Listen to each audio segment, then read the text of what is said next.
Okay, we are recording. Welcome to the Boulder Arts Commission meeting. It is Wednesday, November 19th, 2025, and I will call roll.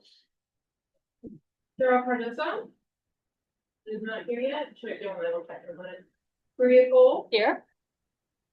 Jeffrey Cash Present. here. Doug Katzenberger Here. Caroline Kirk Here. Gavin Benet is not here.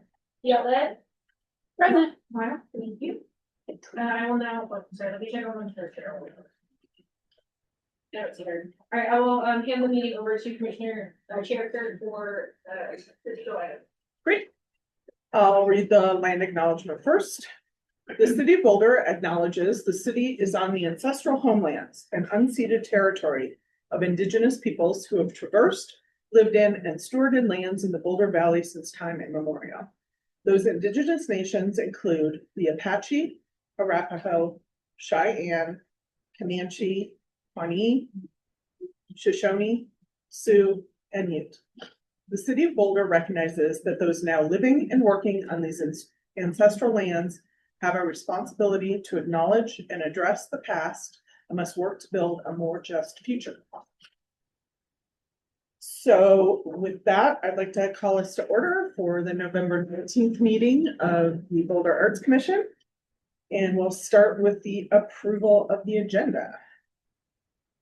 I'll move to approve. Second? Okay, great. All in favor? Agenda, great, unanimous. Moving to the approval of last month's retreat minutes, which were in the packet. Anybody like to make a motion to move or any changes to those minutes? Approve. Second. I'll second it. All in favor? Unanimous, thank you. Do we have anybody online? If anyone online would like to join public participation and make a comment, please raise your hand now.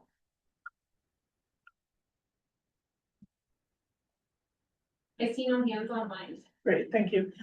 We did have one person signed up for public comment, and I know that she was going to give an update on a grant that some of us were interested in hearing. So we'll move back to that if they show up.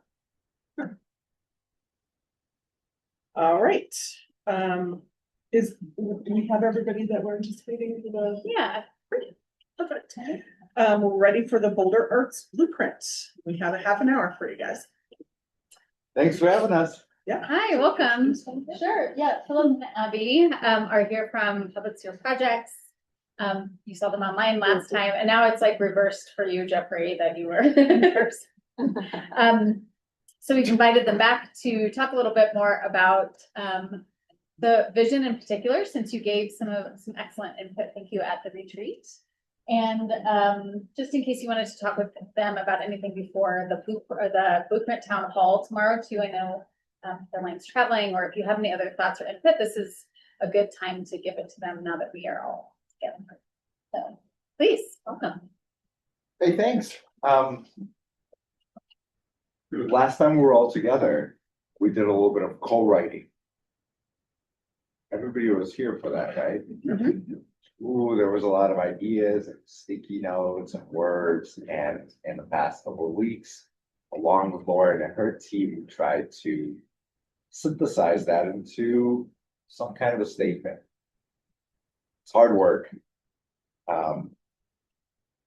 Partly because, as I think we talked about last time, at a certain level of abstraction, it all starts sounding the same. I sent Lauren a sample vision statement from Cook County, Illinois, which just did a vision statement. And man, it was like playing word bingo. Like they checked each one. Equitable, sustainable, vibrant, inclusive, live, learn, work, play, leverage, advance, economic, physical, social. I mean, so we tried to make it a little bit more meaningful. And there were a few ideas that you shared with us that felt really special to Boulder, unusual, and we wanted to capture that as well. So in the coming few minutes, we hope to share with you that high level synthesis. And then invite you all to do another round of co-creation. We'll doodle, we'll put some sticky notes, Abby's going to guide us through that. That sound okay? Maybe first I'll do a kind of a dramatic reading. Maybe I'll ask someone to do a dramatic reading. Of some of the top lines that came out of our conversation last time. I'll just mention that the one thing that really stuck with us that you told us last time, y'all, was the idea of confidence, creative confidence. Anybody remember that thread? Mhm. Yeah. We should walk with confidence, kind of thing. Believe in ourselves. That's not something that comes up in every conversation. It felt really important, really special. So we also tried to privilege that in the copy, the vision statement. And the other thing that we heard very clearly from you and from your colleagues around Boulder was that the arts are central to the identity of the city. Which say, it's not like it's not just one of the many things. It's not a sideshow. It's not a nice to have. Boulder is because of its culture. Remember that? Yeah. Okay, just making sure it all tracks. And it was also very funny that that discussion came on the heels of another presenter last time, who of course told us that cultural activity generates as much, if not more revenue than snow sports. That feels important to highlight. It's not exactly a vision statement kind of a thing to say. But okay, so, should we ask for a volunteer? Yeah, Quick reading, we should. and what are they reading exactly? Is it that line?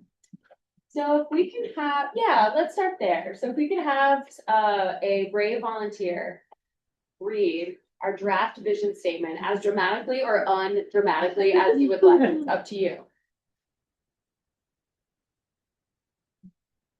Wow, don't all go at once. I have to do that teacher thing where I'm like, if no one volunteers, I'm gonna have to pick someone. Someone is taking improv classes. Yeah, exactly. And, yeah. Right, commissioners. All right, I'll do it. Yay, thank you. Culture is central to Boulder's identity. Here, creativity is valued, celebrated, and comfortable with risk. Here, culture bearers find supports and investments, and residents encounter creativity in their daily lives. The creative ecosystem is confident in its value and its future. Woo. Okay. Thank you. Like culture bearers. Culture bearers. I know, did you notice how we don't do a whole lot of we don't say arts and culture as a formulation, we say creative ecosystem. Yeah. That also came through pretty clearly in our conversations here. Great. So Carolyn, thank you so much. Melissa, if you can actually move over to the right. Yeah, be great. Thank you. So now that we've taken a high level look at the vision statement, let's break down a little bit where it came from. So we have identified 5 main themes that keep coming up over and over again for what community members look for the future of Boulder to be. So welcoming, accessible, open to all. Great. Confident in its own value and comfortable with risk. So again, that risk taking, that creative confidence. Where art and culture is central to Boulder's identity, where there is cooperation, collaboration across the sectors, they all pull in the same direction. And then finally, artists and culture makers are seen and supported. Awesome. All right, Melissa, you can go back to the vision statement, please. So the way that we started to attack this was we initially came up with a sentence, maybe a sentence and a half-ish, but roughly about a sentence for each of those different themes. Then we included a summary theme, or excuse me, a summary sentence at the end to tie everything up. Then we realized, okay, that vision statement was not written at a 6th to 8th grade reading level. So we used lovely tools on the internet to help us simplify the language so that way it's more accessible and more approachable. which is generally what you see in front of you. Our goal here today is knowing that this is still a little bit long than the city may like. We're trying to prioritize what people really, really want to come forward. And so of these themes, which are access, cooperation, this idea of the arts being central to identity, broad support, creative confidence, and these things that we've talked about over and over again, either what are the most important to you that really should come through, or what are additional elements of those themes that aren't coming out right now in the current vision? That is the high level question, the high level activity. Just to save a few trees, we didn't want to print multiple boards since we're going to be using this tomorrow. So I am more than happy to capture people's ideas here on Post-it notes. Then we can take those Post-it notes down. I can put them in a baggie and like keep them as like this team. And then for anyone who's online, you are more than welcome to put your thoughts into the chat. My computer is logged into the chat, so I can copy and save all of those thoughts and all of those ideas. And I think that's all I really want to say. Yeah. So I guess the first question is initially, how does this draft vision statement hit us? What do we like? What do we love? And then we can start, or fine, what do we not love so much? And then if we want to start getting into those themes again, identifying which ones are bold, underline, underscore, we definitely want to have, and any other additional. Yes, Sarah. Does culture bearers include visitors? Like I see it, seen our residents, but I don't know, visitors are being mentioned. We can call that out specifically. Why'd you ask? Mm. What do you want to say to the? I mean, just the themes that like they would be welcomed here, and also I'd be surprised at like the quality of talent. Well, maybe that puts it down too much, but anyway, we are proud to show visitors the talent that they have.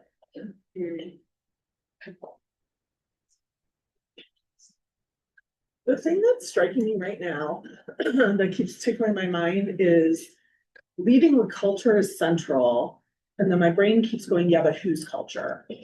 And maybe there's something to be teased out in there that it's like, you know, invites all cultural perspectives in a way. The question is whose culture? If we leave that off, what does it suggest? In my mind, it like there's a piece of me that thinks that feels like maybe this could be read as like, oh yeah, the ingrained white culture. That's central. We're gonna keep that as our identity. Great, cool. We Okay. don't have the greatest history with that. This is kind of related. I was trying to think about how it would feel to read this as somebody outside of any kind of city involvement, and it would, I don't know, I have a feeling it might feel like, cool, great, but there's no accountability. Like, because of city support, the creative ecosystem is confident, or something like that, that like, that places like a degree of accountability It's on. not action oriented. It's stating like this is how it is without like anything about like how we got here or where we want to go in the future. Or like how we want to become this. I see your hand up, Jeffrey. Yeah, and I kind of echo that in the sense that I'm not seeing, not necessarily the word impact, but even the implication of impact. And I guess you could say it's confident in its value and its future, but what does it currently bring, and what can it bring to the community based on the investment that's put in it, and what does it give back to the community as far as economic vitality and just being a better society? So maybe it's something as simple as taking the word value and putting in a buzzword and adding value and putting value add or something like that. But it's the impact seems to be not there. Just so I'm clear, you're suggesting that would clarify what kind of value it brings, like economic value, like I don't know, quality of life value. Is that kind of where you're going with this? Well, I think then that gets too lengthy, but I think there needs to be a spotlight on that there is impact and that it is recognized. Yeah, maybe it's one thing to know, of course, that a vision is, it's meant to describe a future state, so it's not about like the steps that we get there, because that's actually what the blueprint is. Vision goes as a kind of a headline on that, so the blueprint's job is to tell you exactly how to get there, but this is a description of how we feel, how the arts and culture ecosystem feels in 10 years. Just as a reminder. My favorite part is definitely the encounter creativity in their daily lives. Yeah. I love that that's highlighted. I love that sentence too, to be honest. Yeah. Counter creativity feels really good. So. And then this is a nitpick. But in here, creativity is valued, celebrated, and comfortable with risk. Valued and celebrated are things that are happening to it. Comfortable with risk is something it's doing. Grammar check. Yeah, sorry. This is what it's for. Who confused the subordinate clause? So do you have a suggestion? I'm a reader, sorry. Of how you would like to rewrite that section? I will ponder that. I'll get back to you. Yeah. No, you're totally right. They're not totally parallel. I'm struggling with this, struggling too with comfortable with risk. Feels like this isn't risk, I mean, risk is supposed to be challenging, but now we're saying, and something's odd about the comfort. Comfortable and risk next to each other. I think our initial draft, I think Philip had risk taking as like the thing, and I believe that it got changed to comfortable with risk when we tried to bring it to a different accessibility level. So some of these things, I think it's just important to have the conversation around not which one is more important, because we know that they're both equally important, but sometimes those are like the grammatical things that we have to wrestle with. Other words I've heard were innovation or innovative or progressive. I mean, I don't. So I think we could just change the words to. Yeah. The risk taking has come up so much in this process, like both as a fundamental quality of the creative ecosystem here, but also as an aspiration, like people fret about losing that. Becoming risk averse. And so it feels like a really important thing to keep coming back to. And yeah, there are different words to talk about, right? Like innovation. Sometimes we talk about that through just like creative confidence, but I think it's important to keep the risk in there as like a nice, unusual, specific word. Yeah. I wonder if that portion would make more sense in the last statement.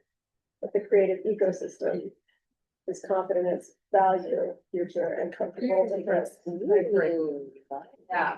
Like that. Yeah, Ecosystem is comfortable with risk. right. Yeah. It strives with confidence and takes risks, kind of thing. I like that a lot. Because it is like landing on that might be really powerful. I like that. What's that, Lauren? I was just pointing out that experimentation and innovation. No. It's right here. Because we're also looking to shorten this, are there any sentences, clauses, or parts where you're like, I don't really know if we need that? Well, valued and celebrated seem very similar. Yeah, Creativity is valued, celebrated. Is true. okay. I don't know if one word's better than the other, or if there's like a secret third word. Maybe that idea can tie into what Jill was saying, like maybe you swap out valued with like supported by this, like. Yeah. Supported by the city and some better word than that. Okay. I have to say I like that a lot. We haven't, sorry I'm talking so much, just like I also, we've been in. You were in the brainstorming section, Yeah. so yeah, you have the inside beats. Well, we did have a version of this, still have a version of this, something like that is pretty, that has like specific sentence about support for the arts. Partly because that's really the point of the blueprint is to generate support, so we're like constantly obsessing over it, but it was something like. You know, it'll be supported, invested in by public sector and by market forces, right? Like trying to identify that. Like we actually want artists' livelihoods to come from these sources, but that's a little too specific, maybe. Yeah. So anyway. So that got dropped off, as did, by the way, I think unfortunately, the idea of the creative sector being super cooperative and collaborative amongst each other. So that's also not really reflected here, felt maybe like there was two different elites. But it's a thing that's come up a bunch. So part of the discussion for this has been that City of Boulder traditionally like the comprehensive plan, the city itself, our previous cultural plan, which was super successful. That's here.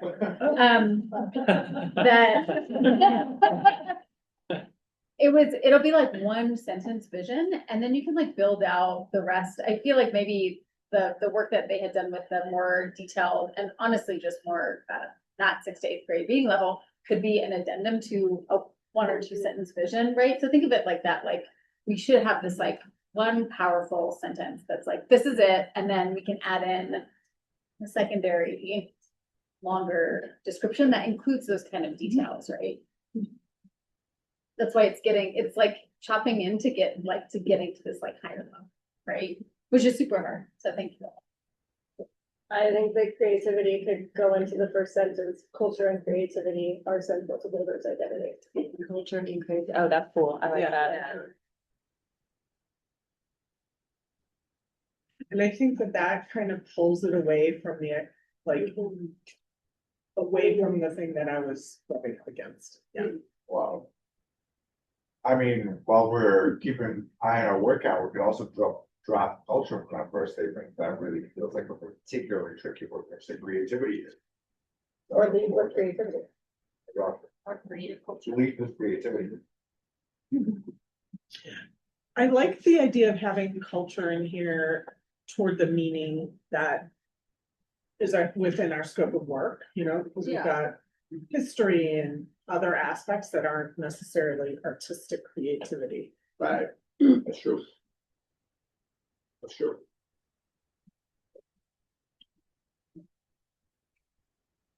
What do you guys think about the creative ecosystem? Is that like too nerdy?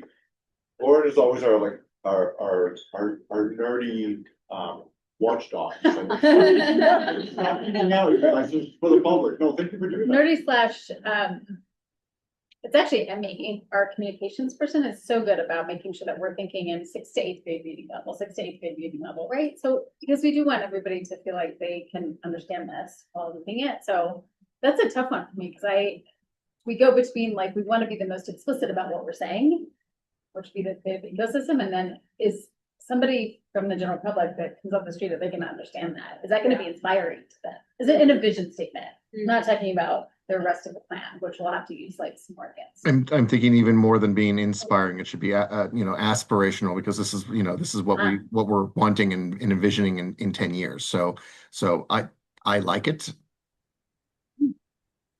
I like the word. I understand what you're saying about the approachability of it. And maybe we can tie in another thought I heard by replacing it with community, creative community. And then that kind of also implies some togetherness and collaboration. But an See what I- ecosystem also, an ecosystem suggests that there not only are there people creating and producing, there are people enjoying and actually, consuming the product, for lack of a better word. And so that's the idea where it's everything, not just the artists. Yeah, and to me, ecosystem also implies that it's interdependent and its health is reliant on equal and balance. Yeah. I love the word, but I do get that it's From an outside It's a bigger perspective, word. it might be, yeah. Creative. Well, then perhaps we should talk to BVSD about their grade, their vocabulary. What if Sorry, Walter. Talking about the idea of being interdependent, that really is. Yeah, I like that. That's, that might be, I mean, it's also a little polysyllabic. Yeah, I'm going back, or I keep thinking like the, oh my gosh, biological terms, right? So Yeah. like habitat, which may not be the right fit, or environment maybe gets to that interdependency. Of any of those bring us in any direction.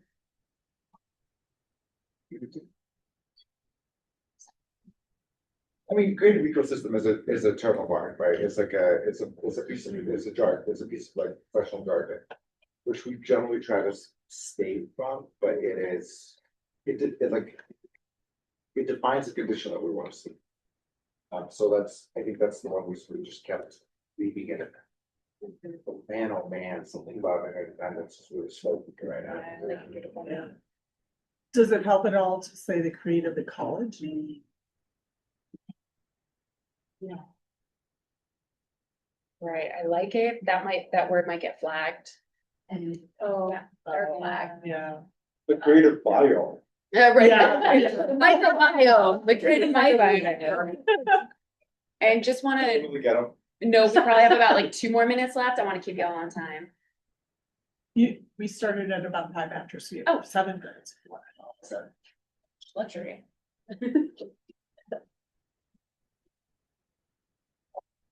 And maybe this question is going to be a little hard to answer, but how would you fill in the blank? We are X% of the way there. So this vision statement is, yeah, sorry, Philip, I'm going rogue. Okay, right, like, are we really getting there? Are we close? Are we 80% of the way there? I hope, dear God, we're not 30 or 20, but high level, how does it kind of hit you? over 75%. I was gonna say like 70, 75. I wanna say like maybe instead of culture central, culture, cause I know it's culture and creativity is integral, maybe instead of central. Central just seems more like location based. Wait, say that again, please, not central to what? Integral? Integral. Yeah. You know, over the past few years, people have been using center as a verb, which I find slightly awkward, but it might actually work in this case. Yeah. Right, to center arts and culture. Yeah. For culture and creativity. I don't know. What about core? Or. That might be more approachable. Whoa. Crowd response to core. All right, we like core. I like those kinds of words like more than I like the Latins, like. Yeah. This is where it happens, this kind of collegial. Yeah. conversation. Yeah. Lost the roots. No, core is good. Core, yeah. Let's get into it. Let's do it. Is it good? Yeah. Core like a volcano. That, now we got Like two the whole- science. Yeah. Core like a volcano. New branding. Volcanoes. Ooh. The creative volcano. Period, that's it. We're That's done. it, The yeah. creative volcano. Well, you guys weren't here when Lauren and Matt came up with the idea of bedrock institutions. Yeah, Remember that? it's all, it's Like, come full circle. let's talk about our seismic. We're not biomes. anglers. Yeah. We're in the middle of like, Well, there's our anchors, seismic activity. There's bedrock. We don't have an ocean. Yeah. Well, this is going well. We do have other items. Okay, Like to we're gonna move on. sleep on it, yeah. Great. Just please know that this is like, you can tell that we're doing this magnetic bridge poetry thoughtfully and meaningfully with all your input. This is gonna go through 2 more rounds of input in the next couple of days. And then we'll see what kind of core is forged. Nice. out of this. How many of you are coming to tomorrow's town hall meeting? Okay, cool. We look forward to seeing you there. Commissioner, thank you so much for welcoming us back. Thank Being you. here. Thanks for doing that instead of us having to do it. Actually, yeah. So appreciated. It was hard work doing that. Should we be dismissed? Do you want us to stick around? What's the best? No, it's up to you, but the rest of it was just our meeting stuff, so. Well, then just we're stay gonna there. go prep for tomorrow morning. Yes, thank you. Thank you so much. Thanks very much. Thank Have a good one. you. Have a good night. We are going to jump back to our public participation. Seconds. The city has engaged with community members to co-create a vision for productive, meaningful, and inclusive civic conversation. This vision supports the physical and emotional safety for community members, staff, and council, as well as democracy for people of all ages, identities, lived experiences, and political perspectives. For more information about the vision and community engagement processes, you can visit the website on the screen. The following are examples of forums found in the Boulder Revised Code and other guidelines that support this vision. These will be upheld during the meetings. All remarks and testimony shall be limited to matters related to city business. No participant shall make threats or use other forms of intimidation against any person. Obscenity, racial epithets, and other speech and behavior that disrupts or otherwise impedes the ability to conduct the meeting are prohibited. In-person participants are asked to refrain from expressing support or disagreement verbally or with applause. Traditionally, support is shown silently through American Sign Language applause signal.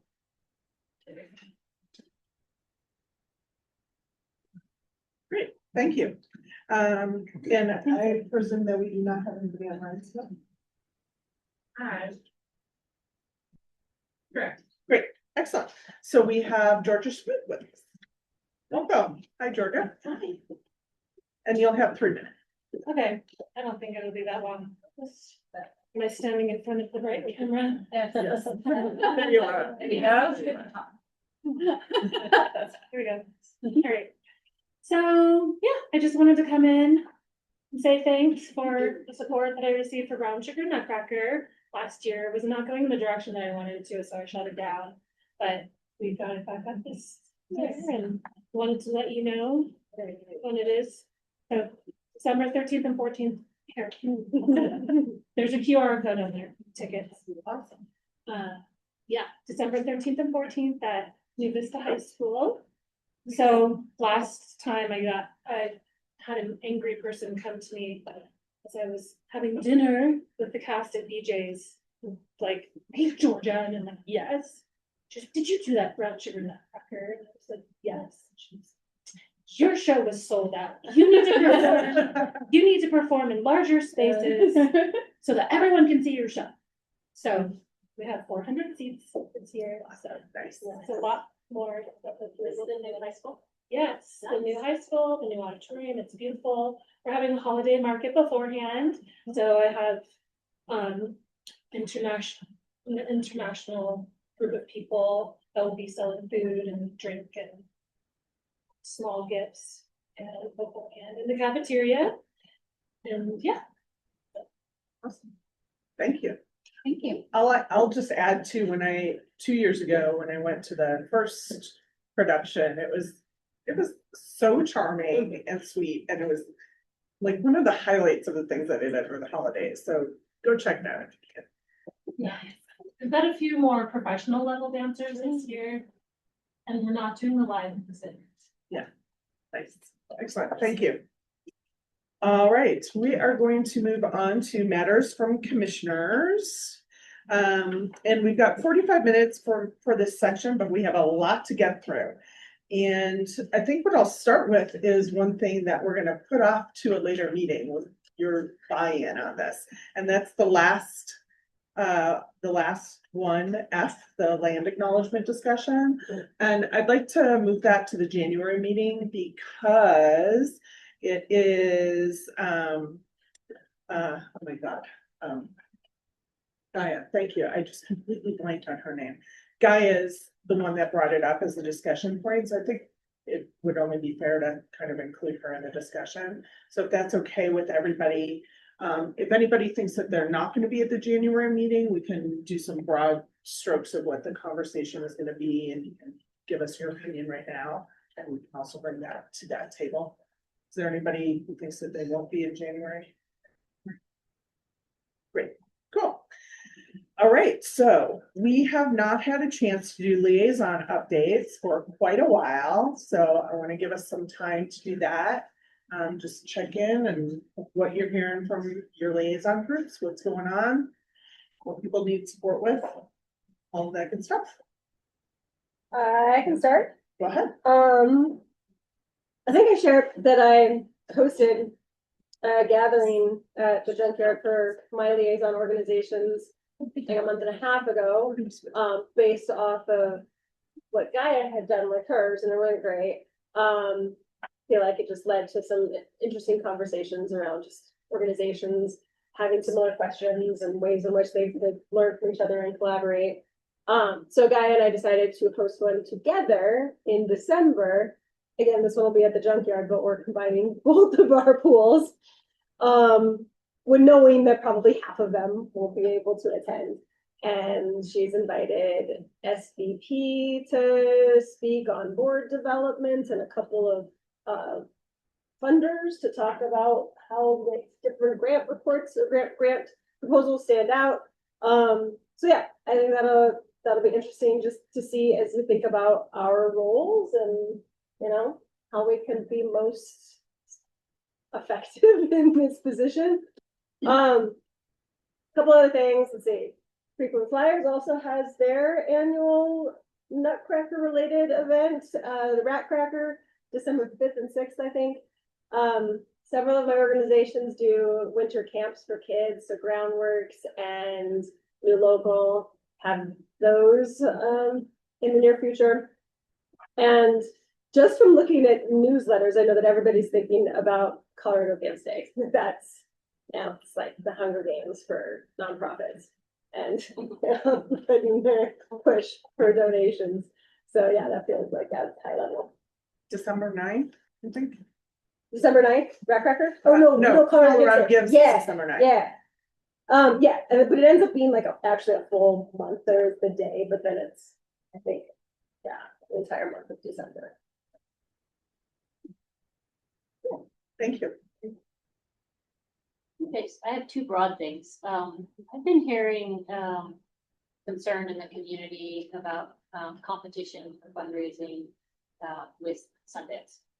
So just something to think about. I think that, Sundance is obviously a nonprofit. They're looking for funds as well. And I think I've been hearing from some of my liaison organizations that they're concerned about that competition.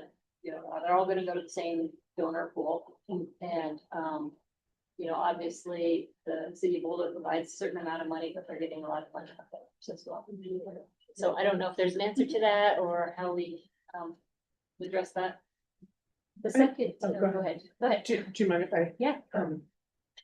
I feel like when we went to the panel that they were at, that they addressed that and they're very aware of that and they're very at least vocal about trying not to step on that. My recollection of something that I heard them say to kind of smooth that over a little bit in the arts community is that the level of donors that they are going to is like they're getting the Adobes and like very large corporations as their sponsors. And I think that they felt that that was a little bit of a differentiation, that they are not going to the same pool. Do you remember hearing that also, or anything else you can add? Yeah, I did, and I've also heard that. I mean, I think the only other thing I can think is that I know already of some examples of new funders coming out to fund things that are not Sundance, right? So I think it's sort of the flip side is the all boats rise kind of idea, right? And ultimately within our power is the grant program and the funding that the public art, maybe experiments in public art funding, right? That we're still keeping it pretty, they would still have to apply, not even sure that they would apply, right? With the kind of scale that they're looking at. That was it, was the scale that they talked about, Yeah, right? So and also, I'm remembering also that they talked about that their philanthropic pool is national and international. So they differentiated themselves there too. I made the comment at that panel to somebody that I'm very curious to see how it actually plays out, but they're saying all the right things and at least talking about it and aware about it. and aware of the concerns, but I'm hearing it too, that there's concern. And then the second thing is, I have heard, and I don't know all the details on this, so I don't wanna overstep, but I have heard that one of the executive orders, from the Trump administration, is looking at nonprofits and they're giving a little bit more closely, depending on, and don't quote me on this, so I should do more research on it, but if they feel like the giving is contrary to the administration's goals, it's considered a terrorist organization. So I have heard of funding organizations taking down their websites and starting to for money elsewhere. So I don't know if that's something else you all have been hearing, because I've heard that. That's so I don't know what we can do about that as a community, or is it a again, is there a other forum to help people understand this and how to move forward? And I think I saw something that Colorado was trying to do something more broadly, and I'm sorry, I skimmed this all very quickly.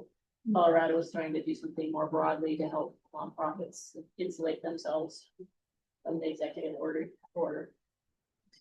And obviously, we're not going to parse organizations, you know, just the things that our groups do.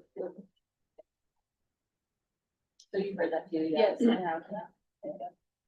So that's something we should like research and keep a pulse on, for sure. Maybe Lauren, I can see what I can find that thread I saw from the state, what the state is doing. Obviously, that's something perhaps you could share in your newsletter. Sure. Yeah, something along with that. Sure. So we know that we spoke with Josh Blanchard at the from CCI about their funding, because our funding is city sales tax, right? So we get to work within the city of Boulder and uphold our economic standards. But the federal fund, some of the CCI state federal funding flows through CCI. So they did hold an info session for some of their grantees. And I think Boulder County Arts Alliance is also doing a follow-up to that to help nonprofits thinking about what they're applying for, what they're putting on their website, that sort of thing. So we can also try out on that. But yeah, I would like to see it. I'm gonna jump in because part of what I was gonna cover is kind of a nice counter to that, something good, and it's a number of months old, but we haven't been talking about it. But Turning the Wheel, they were impacted by the NEA grants, but they had two different foundations come in and support them. They chose like 80 out of almost 300 organizations that were impacted by those NEA funding cuts. So the Andy Warhol Foundation for Visual Arts and the Helen Frankenthaler Foundation came in and supported them, which is great. And so Abby had sent me a little note just telling us about they've recently had a week-long residency in North Carolina where they served over 500 students from 3rd to 12th grade, and they worked in a bunch of different schools. They did a production of Stardust and Water. And they have had a bunch of photos online, and we're just really kind of energized and excited about that. They're starting a 5-week program at the Family Learning Center and scheduling programming for the new year for the next couple of months. So they're out there doing stuff and excited about it. And then, of course, for the next couple of weeks, a lot of my organizations have productions coming up. So Third Law Dance this coming weekend, on Friday, Saturday, Sunday, they have a dance production at the Dairy. The Boulder Chamber Orchestra on Saturday is having a mini chamber and piano, where they're doing works by Haydn, Schoenfield, and Dvorak.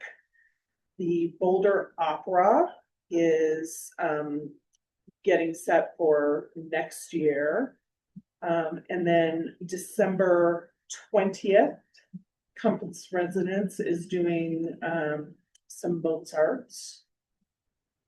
And then the final one is, Culture Caravan, which is doing their Mile High Havana, which is going on through this Saturday. And it's musical performances focusing on percussion. This jazz drummer is going to be central to the music performances that they're putting on. So that's what I've got going on. Typical Singers just had a concert, which I watched a live stream of. I think they do free live streaming for all of their performances, which is amazing.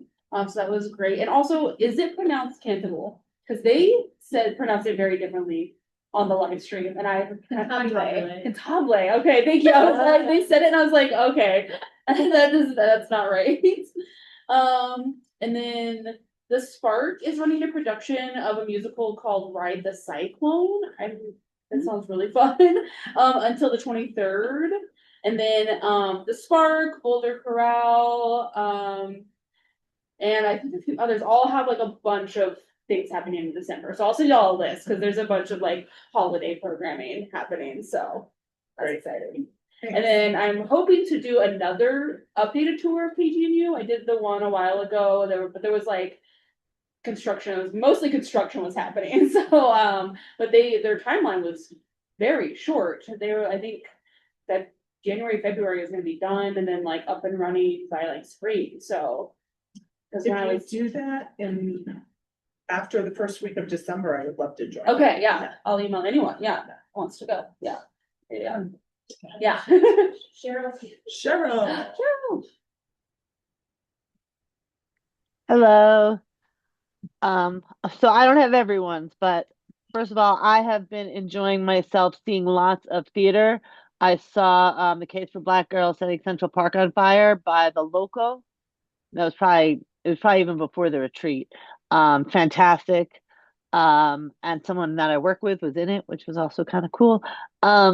And I went to the Catamount production. It was actually in Westminster, a town called Harris. They do site-specific stuff, and that was really fun and like kind of spooky season ghosts and everything. So that was fun to do. And just last night, I went to Drag Queen Magic, also at the local, which was their fundraiser, and it was workshop. And yeah, I had the opportunity to bring a friend who is not familiar with their work, and I just appreciate the way they incorporate community engagement into their work.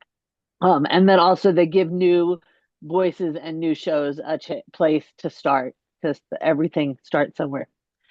Coming up, and I had the opportunity, and I don't know if this counts as a liaison thing, but there was a Colorado Educator Summit sponsored by the Arts Media Institute, which is planning to do a program not affiliated with Sundance, but during Sundance, where they get 30 high school students from the state, all expenses paid, workshop learning experience during Sundance. And the plan is not students, I'm sorry, teachers, to go back and share how to use the media with their students.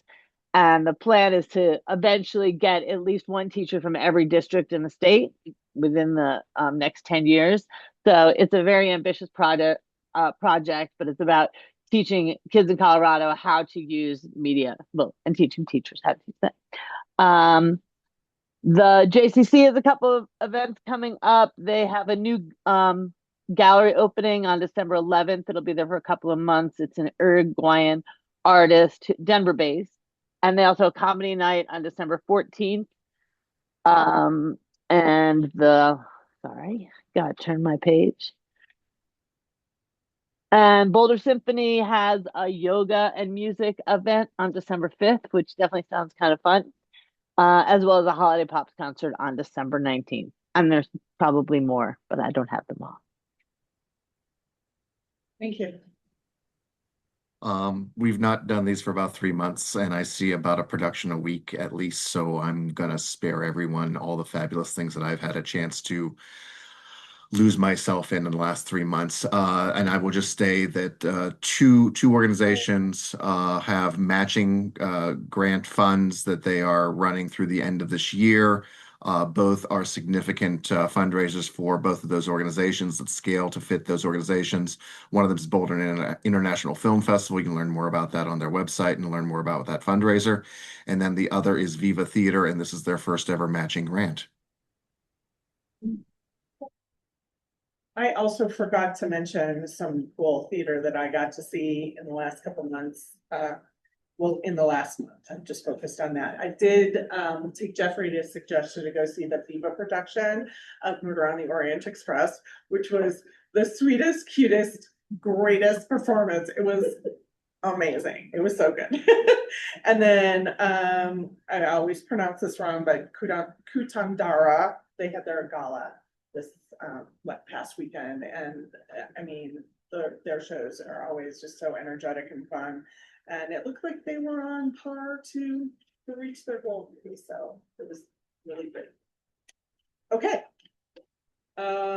let's move on to our commission work items, and this is just a chance. We've got our new sort of subcommittees, and let us know how things are working on these issues. And it may be that we're all just in the middle of getting ready for holidays and scheduling things. That's okay. And I'll let you know that that's what the AI committee is doing. We're scheduling those meetings, so. That is what the Sustainability Committee is doing also, and we're working with the city folks, and we'll be getting together in January once they give us some dates to choose from. Great. With the accessibility committee. Yep. Arts education, who's doing that? Yeah, so I think we're also, yes. Yep. Okay. That was easy. Cool. So let's move on to our letters. Yes. Letter to council. That's you. Yes, and am I just supposed to say what it was about? I can set it up for you. Okay. So I don't remember it, but. no. So at the last meeting, we prioritized 3 items that we asked the committee to put into the letter, and I saw that you incorporated them. And then using sort of the drafts that have been sent for the city council in the past, there was a letter in your packet that hopefully you've had some time to look at. And we can pull it up on the screen probably. Sure. In the time that we have tonight, the idea is any wordsmithing, light touch wordsmithing that needs to happen before we are all comfortable in taking a vote and approving this to get sent out to council within the timeline for their next meeting. And anything else you want to add? Yes, and if, I don't know, is it helpful for me to pull up my working documents, be able to take notes if anybody has? Yeah? Sure. Okay, so I'll work on that. Yeah, I think it would just like try to blend both the highlights in a succinct way, a degree of like, I don't know, making it feel personal and relevant. So I chose to pull out some specific organizations that receive funds through us. You know, in a bit of like, just like making it not just feel like words. And then ended with try to put in some very specific asks and action items. Yeah. I come back to zoning policies, cultural uses, permitting, just ways in which city can support the larger vision. Yeah. Firstly, congratulations on getting to this point and getting so much incorporated in a succinct and efficient manner. So thank you to both you and Gaia for doing this. It was much appreciated. My only kind of feedback to it is where you've got the word art or art by itself. when it's there as a singular noun, maybe suggest putting it as the arts as opposed to art. Because then it's all encompassing rather than something that's merely visual. Yep, okay. I'm just making that note for myself, because that feels like something I can just go through and do a search find. Yeah, it's not there very often, but when it is, it's like if we put the arts, it just, it's everything. Yeah, My favorite parts, little tidbits were art meets us where we are. And then creativity shouldn't sit in a single department. Those are great. Nuggets, I love that. I really liked the theater of the mind of all the little examples you gave of where art impacts our lives. I really appreciated that. Yeah. I had a couple of typos and maybe some grammatical things. Let's see, starting from, maybe it's on the second page where you're talking about transparency and second paragraph, voters have made their priorities clear. They want opportunities.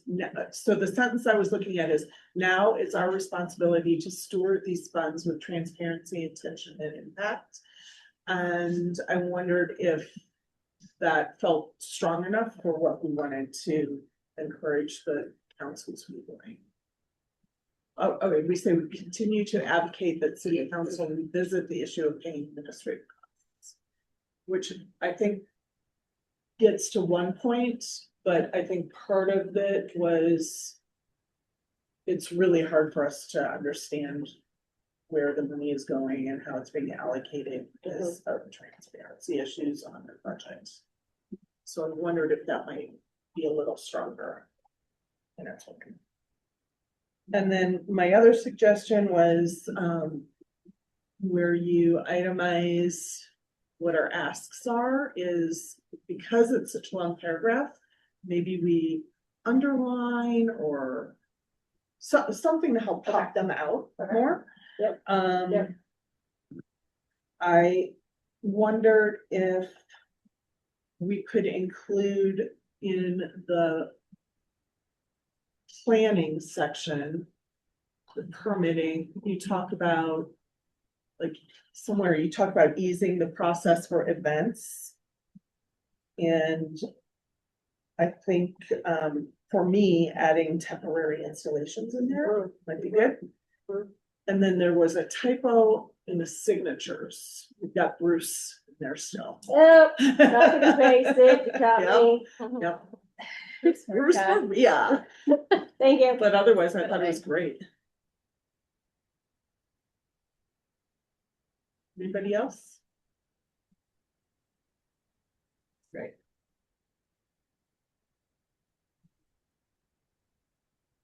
When are you going to be finalizing it and out the door if somebody, well, we have to approve it. We have to approve it tonight, so. Okay. Can we go back to the make that one section stronger? Does anybody have I might be the only thoughts person. around that, or just yeah. Our responsibility to steward these funds with transparency, intention, and impact. We will continue to advocate the city council revisit the issue of paying administrative costs out of the general fund, blah, blah, blah. So I thought that sentence, we will continue, was fine. And to be honest, I literally just took it out of our statement that we made a couple meetings ago, just to be like, no, we're serious. Yeah. Maybe it's just like, now it's our responsibility to steward these funds with transparency, intention, and impact. We invite council to do the same. Like, is that a little too in your face? Jeffrey, help. I love it. And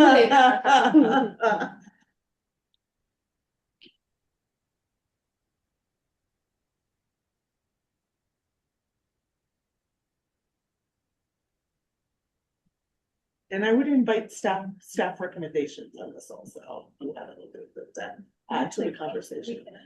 You can't, okay, all right. Yep. Great. Lots of wordsmithing, so I appreciate it.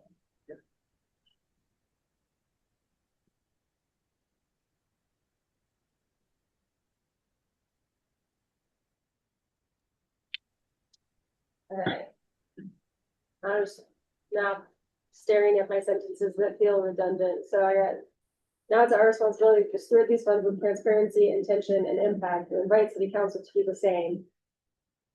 We will continue to advocate that city council. Can we say who is that?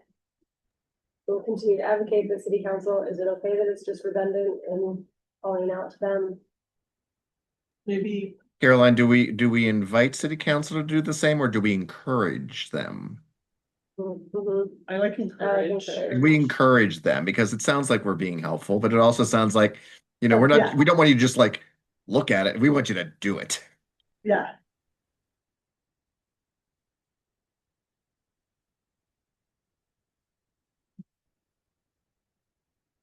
How about we also encourage city council, and then maybe the all self and the redundancy.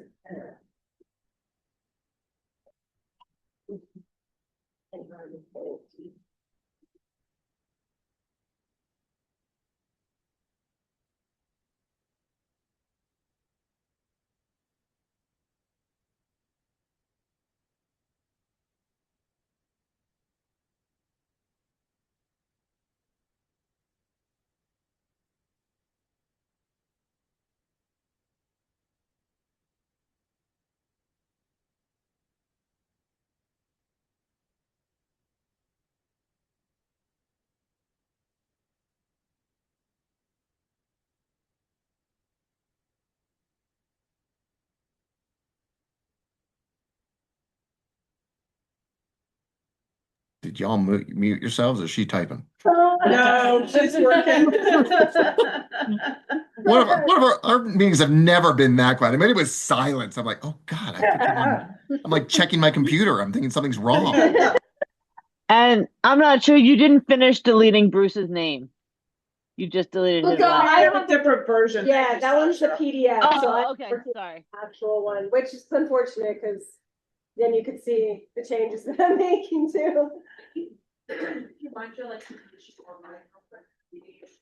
Okay.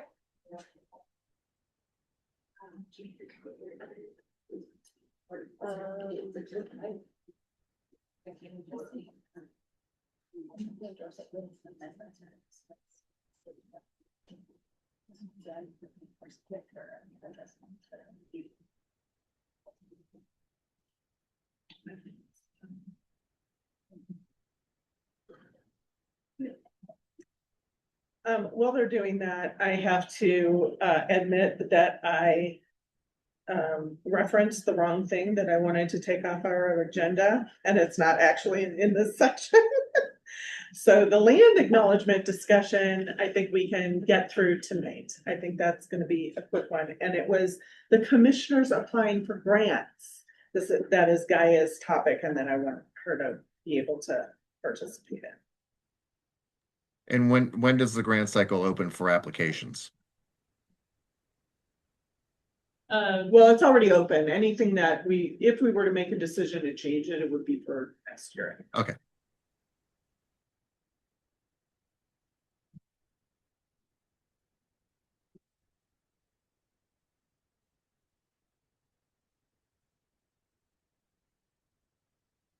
And the land acknowledgement was pretty well outlined in the Yes.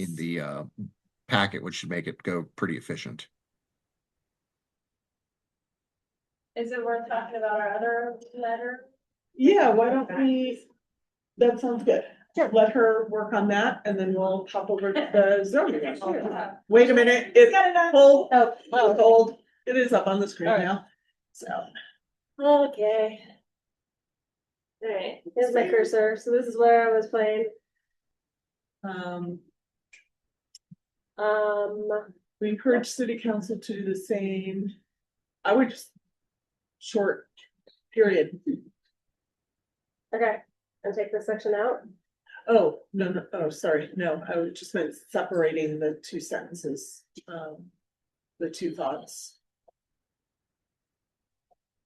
Because the next sentence is a separate thought about the administrative. Yes. So, yeah, can I just say we encourage you to revisit the issue? Or that's again, encourage, we advocate, that's what it was.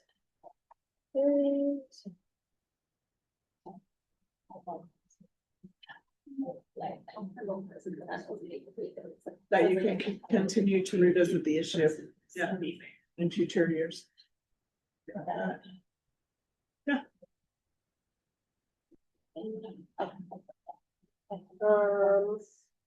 And then this was like just, We were gonna add temporary installation, so I'm just trying to find where that makes sense.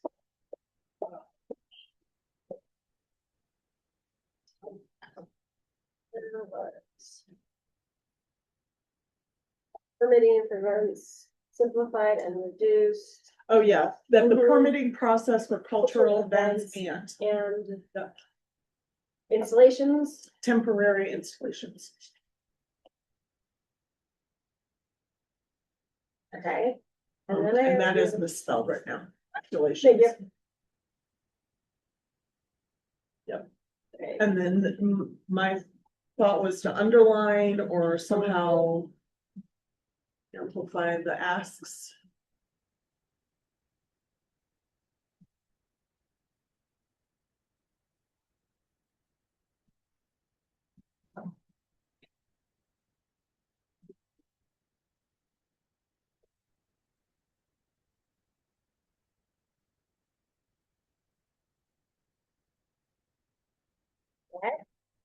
And will you underline the word first at the beginning?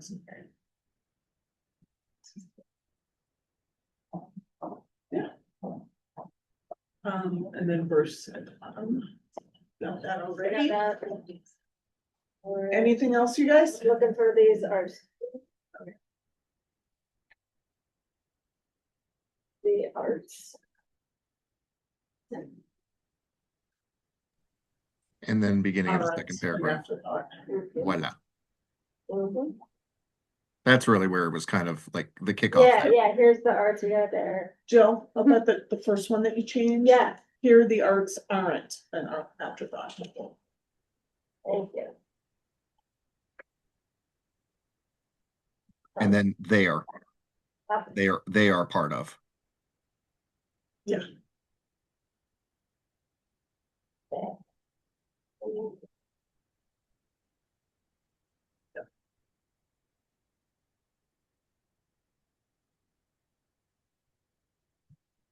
Can you go back up again for a moment? Sorry.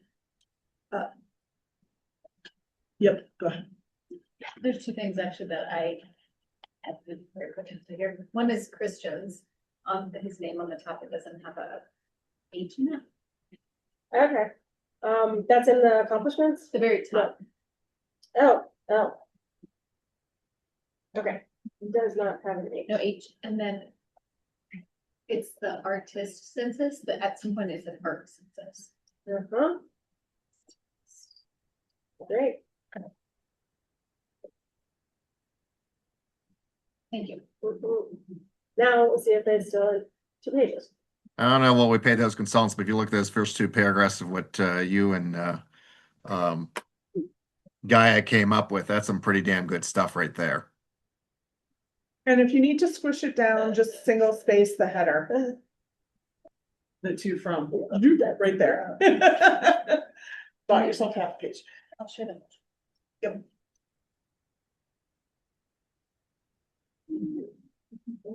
I'm gonna take over and share the motion while Yes, you're please. formatting.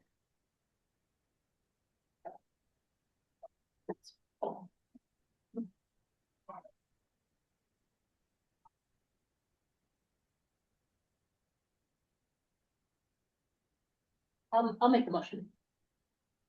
I move that we endorse the letter to city council. Any discussion? All in favor?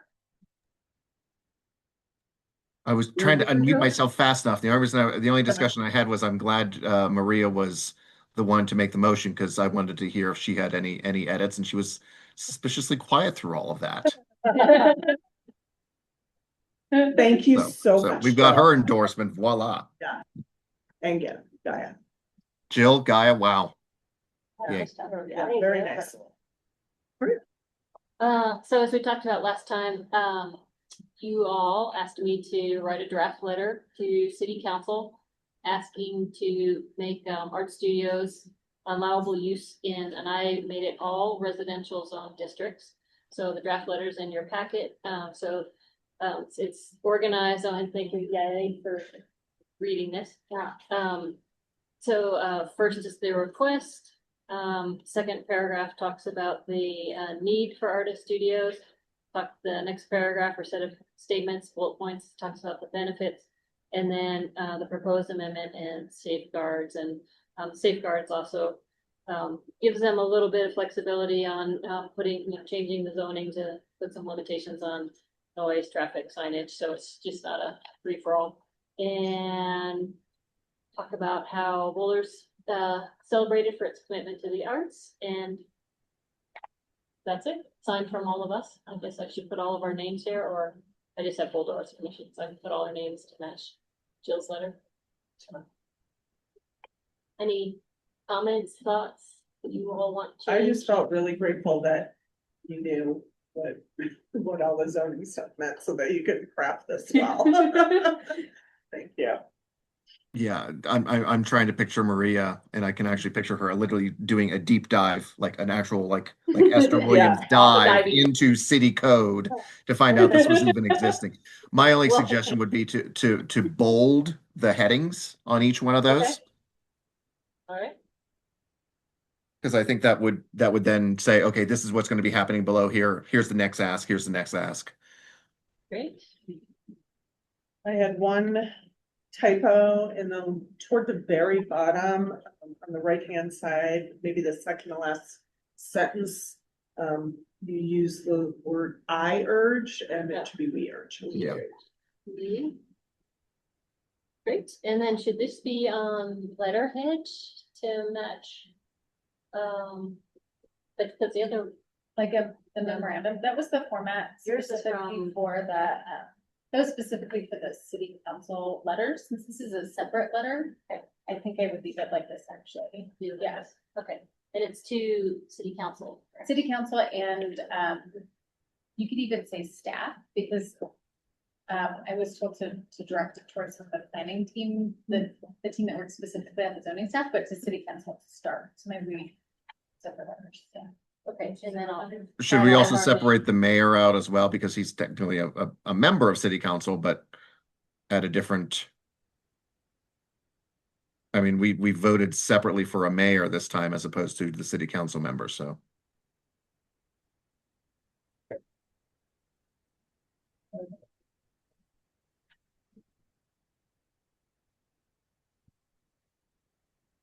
Okay, great. I will make those revisions and what's the process? Send it back to you, Lauren, to go back in the packet with the revisions, or what's the next step? Well, I can share vote language if is interested in voting, and if you would like to, but if you want to look at another round of edits, then I can put it the next time and vote on it next time. Based on what everyone just said, these are.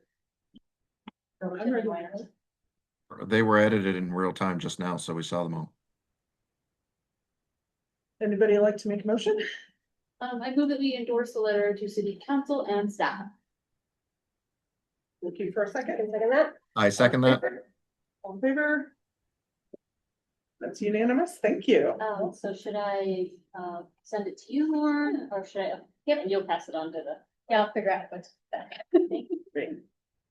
All right, moving on, we've got the interview questions that they provided us. I think we had some input a couple years ago in crafting those, and if there's anything that we want to suggest that they add or tweak or remove to help us find our best colleague, we can make that suggestion. I did not have any.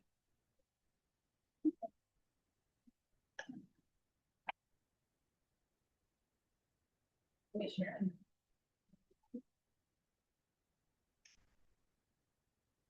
They are up now.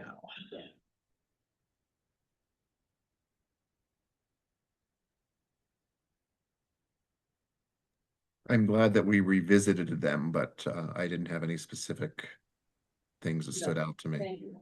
Yeah. I feel like they didn't necessarily go through all of these questions on the interviews that I watched. So, I think I got asked a total of 2 questions, but you're the one that's gone through it most recently, Caroline. true, yeah. It's all a blur.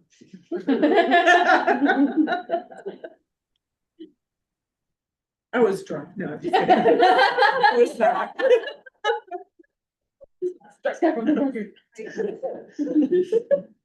You were sober, don't remember a thing. Yeah. All right, I don't hear any comments, so I don't think we have anything to suggest and no action to take. So we will move on to the once removed, now re-added land acknowledgement discussion. So there was a little blurb about it in the packet, and do you want to summarize what's it? Either try? Sure. Put it up to just. Yeah, so the gist is that over the last couple of years, we've had a committee, we've had subject matter experts come in and speak to us. We've had city staff work with us on how do we give some meat to this acknowledgement that is given at the beginning of every meeting. It just feels like rote and not like it has any teeth. And the latest input to staff and then result of the staff recommendation aligns with how the other committees and commissions use the land acknowledgement. And they only read that when there is some action being taken at the meeting that is going to directly impact something about Indigenous culture or if there's something specific on the agenda. So you want to tell us the staff recommendation? Sure, so it is staff recommendation, and this comes from our equity office as well. This is a broader recommendation across the city. So if, for example, there is an Indigenous group getting a grant, if we're hiring an Indigenous artist for a piece of artwork, then we would ask that the land acknowledgement be read in advance of the meeting because it would have some kind of direct impact. But otherwise, and we clarify why it's being shared at that meeting as opposed to other meetings. But in general, it's considered now best practice to only read before meetings where you have kind of like direct work with Indigenous.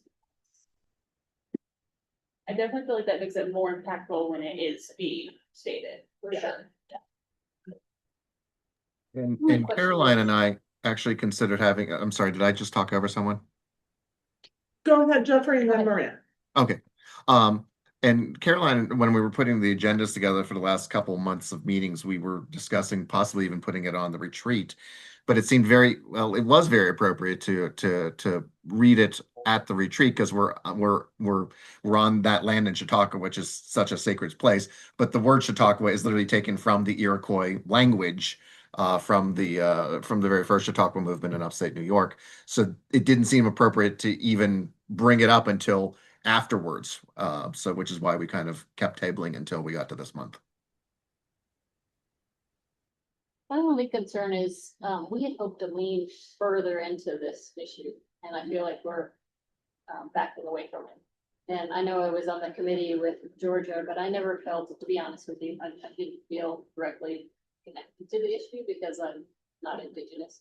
So I feel like we should continue to push forward, doing something more rather than just going back to a status quo or going backwards. So whatever that happens to be, if it's like, I think I threw out some ideas a while ago. We have a Indigenous artist do the graphics on our cover page for the meeting, or we have invite someone to read a poem, or doesn't have to necessarily be the land acknowledgement. But I think acknowledging Indigenous artists, I think we should do more than the city's doing.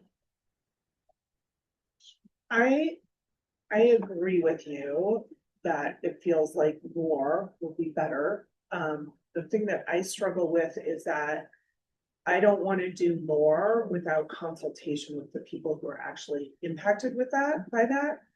And when we did do our consultation, when we had our special committee meeting, it didn't feel like that approach was what was being requested by that impact, by the Indigenous community leaders. So I feel very uncomfortable leaning into something just because I think it's gonna make me feel better if it's not being embraced by the leadership. I agree with you, but then I think the question is, I agree, maybe this isn't the right group to decide what doing something more is, but to continue to reach out and ask that question. Yeah, I think the line of communication should be open. I don't think it should be like the end of, okay, we did that, now it's the end, and now we're Yeah. not reaching out, and now there's no communication with them. I think it should be ongoing. Line of communication open sort of thing. Maybe if I can make a suggestion, what we can do in the interim is not let the issue die on the vine, but we could add that to our list, reconstitute that committee. And take the staff recommendation for now until we have a good approach that we can help craft on our own. Yeah, I agree with the staff recommendation. It's like a yes and. Right. Yeah. I agree also, and I think we as commissioners and we could do a better job of hand delivering either individual artists or organizations that have connections with Native peoples to the grants program, which is how we can help them. I'd like to add two things to that are in progress. One is still with Boulder County Arts Alliance. They're working on an artist, big artist roster essentially, and ways to search for different local artists. I think they're doing Colorado specific. So whenever it gets going, it'll have different ways to search, including by state or by location or all kinds of different things. So I would encourage us to consider sharing that and trying to get artists of Indigenous background, but all different backgrounds onto that list to help, because that's where we would end up like sending people. And the same for the mural roster when we open it again. And also the city, this was Tuesday, the city was awarded the Office of Equity, who we worked with on this sort of background and statement, was awarded a really significant grant from the Colorado State Historical Fund. And they're going to be doing an ethnographic work with like locally here with tribal nations that were ancestral here. So the I think 13 tribal nations here, but I've asked them to also keep an ear out for any artists that they encounter that we can like connect with through that. So I think there's like sort of work happening in the background that's not necessarily packet worthy, I should say, right? But we are trying to continue to like plug into our connections through the city manager's office to Indigenous artists specifically for the grant program, right? Cool. I don't think that we have to make a motion, but if we can either talk about doing who wants to be on the committee at the next meeting, or if we have a strong, people here have a strong feeling that they want to raise their hand to do that, get those going now. Next meeting is in January.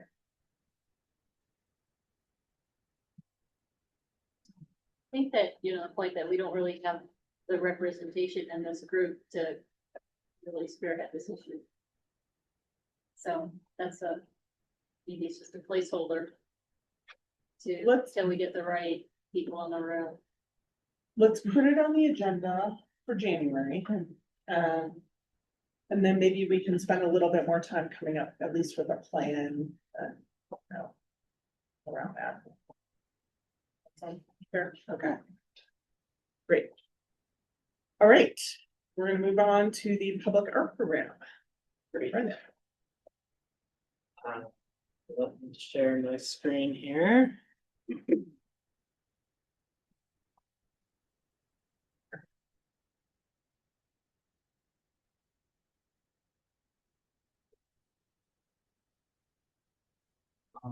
Alright. Great. Hi, everyone. Here to discuss public art action item process and finalist approval for Fire Station 2.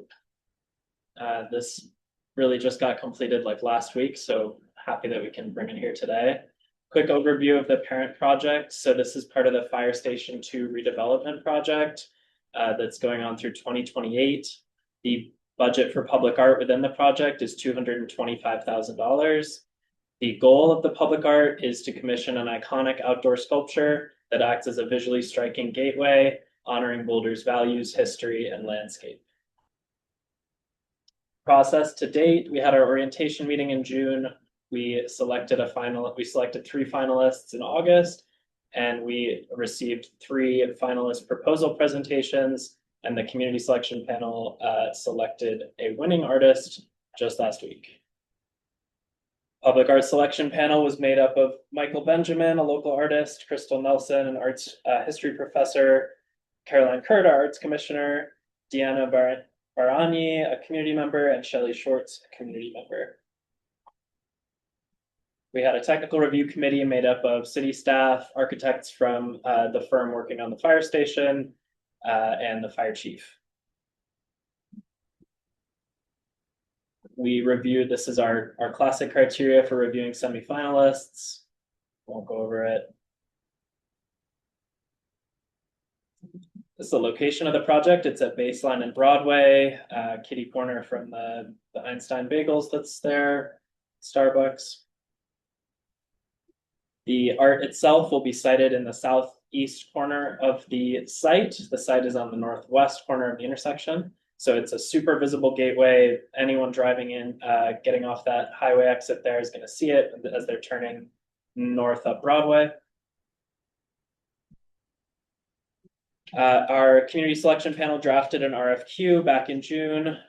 Like I said, we wanted to create a striking, iconic gateway. They laid out some themes to encourage the artists to respond to: nature, the uniqueness of Boulder, its history, geography, protection of public space, public service. And we had some things that we weren't looking for specifically. We didn't want the art to invite any sort of physical interaction or up close viewing, since this is a fire station, emergency services. We don't want anyone parking there just to see the art. We don't want anyone getting in the firefighters' way. Similarly, we wanted it to be relatively quiet, relatively not lit, because there will be firefighters staying on site, and we didn't want to impact them at all. We also asked that the artwork not be specifically fire related. In the presentation, in the RFQ presentation, I showed a great example of a giant Dalmatian that was sculpted outside of a fire station, I think in Texas. It's very cute. We decided that wasn't what we were looking for. We wanted something a little subtler. And I think we got it. You'll see in a minute. We had a national call. We received 159 applications, 3 presented proposals, and 1 was selected. Here is our first finalist, who was unfortunately not selected, but created a great proposal called Confluence, artist out of Kentucky.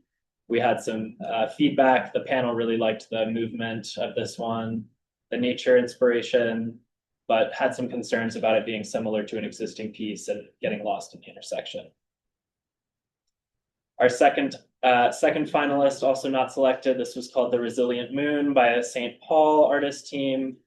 Panel really loved this one. Ultimately, it just wasn't really going to work in the space. It was a little too big, a little too inviting for trash and leaves and snow to collect in there and stuff, but really cool piece made out of moonstone, which was cool to learn about. This is our winning artist. Artist team Hu D'Souza out of Brooklyn. So on the left there is a rendering of their proposed piece called Rain Spark. And I loved this image that they provided here of the rain, how they were inspired both by the raindrop and the candle, or the match flame. So it'll be a steel undercarriage with a painted aluminum exterior. So those blue and orange poles are aluminum. Another rendering with the fire station rendered behind it. So that's looking northwest. I think, yes. And here's it at night. I'm really excited about this. This is one of the main things we're going to work with the artist on, is to make sure that lighting is incorporated into the design. That was lacking in their proposal, and the community selection panel really wanted to make sure that that gets factored in. So that's our main kind of constructive feedback we'll be bringing back to the artist team. There's a little bit about the artist team there. They were great to work with. Yep, so we had a unanimous decision by our selection panel. They gave us some great pros and cons feedback, thought it was really striking. Loved how low maintenance it was. The artist team had a great plan for care. The great color use, visibility, captured the firehouse theme without being too literal, which is exactly what we were looking for. Works day and night. You saw the image of it at night. There were some concerns around color contrast issues with the building that we'll continue to work out with the fire station building designers.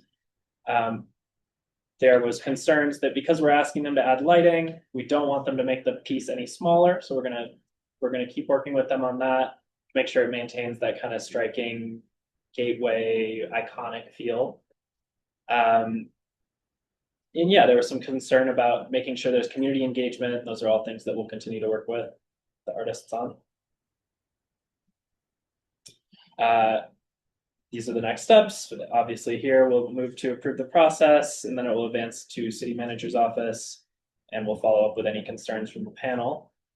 Caroline, I don't know if, do you want to speak at all to the process? It was really fun. This was my first chance to do the full public art process, and just really enjoyed it. It was great to hear the just really varied perspectives of everybody there, and the way that the city sets up the process is just smooth. Like I couldn't believe how quickly and easily we came to consensus. Just Great. Getting voice. And I do want to add that my understanding is that it was also Jake's first time going through the full process and leading that, and he did an amazing job, and thank you for that. Thank you. Thank you for that. Yeah, I'm happy with the process. We reached unanimous consensus. We didn't have to hold a vote. And I think from what I heard, all of the community, everyone on the selection panel was really happy with the process. Any questions about how it all went down? I like your choice. I'm curious, because it was a national call, did you feel like you got a lot of out of state applicants? Yeah. I think it was 106 to 159 applicants. A lot of out of state, and I'm trying to think of the like 10 or so that we kind of narrowed it down to. And there was one or two locals, but I think it was a lot of out of state, right? Yeah. There was. Oh, and one thing that I'll add about this artist team that I noted during the presentation is that they're planning to have it fabricated locally rather than local to them and then shipped over. So that's a great addition. Yeah, it was hard to choose. We had 3 great artist teams that we were torn between. Really, really great folks. I will throw this up on the screen. All right. Good. I move that we approve this process was properly. Oh wait, first I have to. No. Okay. Approve and then second it. Okay. I move that we approve this process was properly conducted and recommended that the proposal by artist Buddha Sousa advance to the city manager for final approval. I'll second. I'll second. Great, thank you. Any discussion? Get ready for a vote. All in favor? Unanimous. Thank you. Great. Thank you. Any final thoughts or questions? The project won't be done until 2028. The parent project. Great, thank you all. Before we move on to the next session, I have an impromptu question for Brendan. I noticed on the list of the status of the public art that the Uni Hill project was on hold. And I know you've told us, but I couldn't remember why that was. Yeah, first of all, there's not really any city projects happening that we can really dovetail with. So that's one issue. Jake and I have done sort of a survey of the hill to find, are there other locations where we can do a public art project? And a couple spots popped up, but it's going to be slow going until there's a larger capital project happening somewhere on the hill that we can add these funds to add value. Yeah. There were very limited public spaces. There's like not as many kind of activity pads or any of the things that exist downtown that we can usually site art in. Yeah. All right. So Makes sense. Since we're doing impromptus, Yeah. can I show impromptus here? Sure. Any impact for the federal regulations now of not having art in streets to our city? Not having art in streets. So they're removing. Yeah, like crosswalk murals. I haven't heard anything. I mean, we do have the Like rainbow. rainbows. Yeah, Yeah, I mean, I haven't heard anything. that's something, I mean, we're kind of continuing to monitor it. We're not gonna, I mean, we're not gonna remove anything, obviously, unless we need to, but no, that's not something that, Impacts the city. not yet. Great, thank you. Any other comments? That was fun. All right, Sarah. Yay. Short one this time. We had 2 community project grant reports presented before. You know, the drill. I move that we approve the grant reports from Streetwise Arts and the new local. Any discussion? I love the commitment to artists, increasing artist pay in Streetwise. Yeah. That was really great. Yeah, I also like that they like included like what they weren't able to accomplish, they wanted to. Yeah. I thought that was. I really loved on Streetwise how detailed their feedback requests were. Yes. Really a lot of data. And then I also like the new local, how collaborative it was with other organizations as well. The only thing that I noticed on the new local, and it's not anything to do with approving the report, but I'm not sure who's the liaison. Oh, okay. The question I had was when I looked at their budget, they didn't have any non-granted support. So I'm wondering how we can support them to becoming sustainable through other avenues of revenue generation. Interesting, because they definitely do have programs, workshops that have that. Maybe that, oh, maybe it was just, maybe that budget was just for this project. then. Yeah. I mean, they've got a development director. They're doing lots of fundraising. Okay, good. Glad to hear it. Hands up. Cool. Any other discussion? All in favor? Unanimous? Great, thank you. Cool. Just the next steps, work has begun on the Choose Your Own Adventure booklet. I think it's gonna be really cool. Can't wait to show everyone. We have a cultural organization summit coming up Friday, December 5th at 10 a.m. at E-Town Hall. We have 9 other funders presenting. I get permission to present Colorado Creative Industry slides, so that's cool. And we have 6 people RSVP'd so far, so yeah, looking forward to that. And then the grant program training will take place January 15th. I think it'll actually have to be a Penfield 8 because we're beginning. And then we have a grant writing workshop scheduled January 21st and a cultural organization summit on February 11th about frequently asked questions. I've talked to Boulder County Arts Alliance and they get a lot of questions about, is it actually worth it to become a nonprofit or should I get just a sponsorship? And I've spoken with a consultant that specializes in advising when to go for a grant, public funding versus corporate sponsorship. So we're going to tackle a lot of those questions that are relevant to organizations. That's it. Thank you. Thank you. All right, questions about the manager's memo?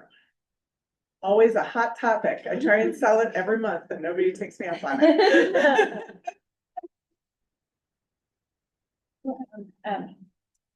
So first, if you have questions, please, and thanks to my staff for, that's a big collaborative effort. It says manager's memo, but that is like a big staff effort memo.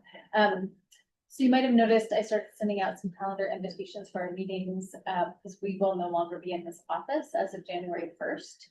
So we've booked everything, or the first 4 months, I think, for now, in the Field State Building, which is City Council chambers. Just to give you all a heads up that we're also moving over to Park Central. It's above Mustard Stand. It's that building. So that's where our offices. Yeah, that's where our offices will be. But we'll send out notifications and it'll be in newsletters and things. But be over there, that Brutalist building. Are they gonna give you new notes? Thank you. That was my question as well. That's what we want to know Are we too. gonna get new members? since it's being torn down when we move to Western City campus, probably no new murals. And for the December meeting, we traditionally post it online only if there are grant reports that people say that they would really like to have the final 20% payment. So Sarah will keep an eye on that, and then probably a week before the meeting, scheduled meeting date, we'll let you know. If we do have one, it's like 15 minutes, and it's usually virtual. Easy. So.